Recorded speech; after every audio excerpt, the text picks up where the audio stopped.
Today's music, television shows, and video games often perpetuate a dangerous but popular lifestyle to our society and especially the young population.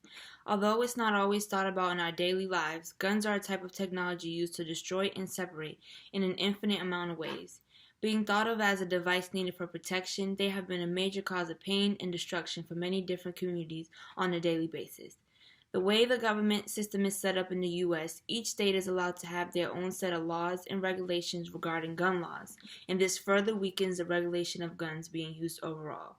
With the constant increase of gun violence being committed by police and other members of our society, the government should increase the regulations of gun control because gun violence unproportionately affects minorities, increases the risk of suicides exponentially, and guns too often end up in the hands of children and unlicensed people, which is a major threat to society.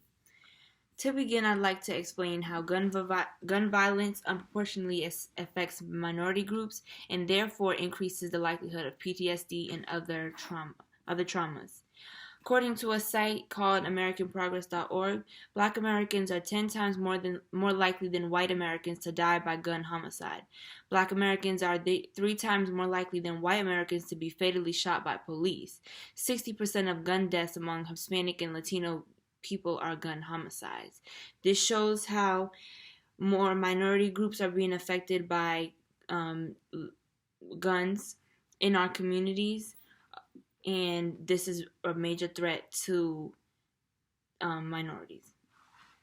Secondly, furthermore, I'd like to show how guns can get in the hands of the wrong people, such as children or mentally unstable people, and also people without a license. According to a site called nationwidechildrens.org, a gun in the home can be very dangerous, especially for children. Every year, nearly 1,300 children die from guns and many more are seriously injured.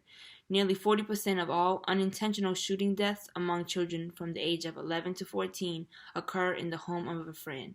Although we may think that having things such as this, a lockbox to keep away our guns and other protective devices, it's easy for a child to find the key needed to open a safety box such as this and want to experiment or copy what they see on social media, and therefore mistakenly they can hurt somebody, which is very violent.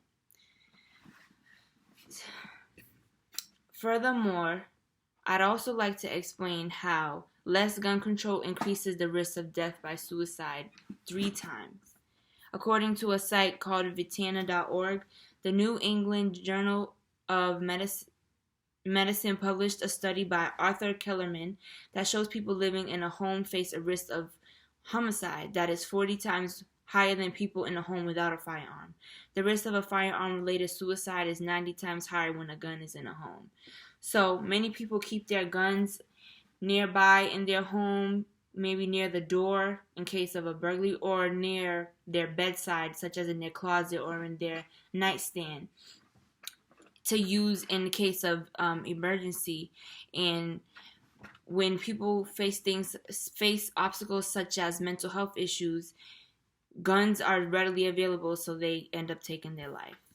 Overall, the total of gun violence on our society is a result of there not being enough regulations and punishments to those who don't obey the law by the government. Although some may say that people, especially minorities, have a fear due to racism and discrimination, which causes them to feel the need to have a gun for protection at all times, I'll respond to that by saying if the government placed more regulations on guns for all people, including police, it may reduce the need for people to need guns as a tool of protection. Therefore, increased regulation by the government would improve the health of our society for all ages and races of people. Thank you.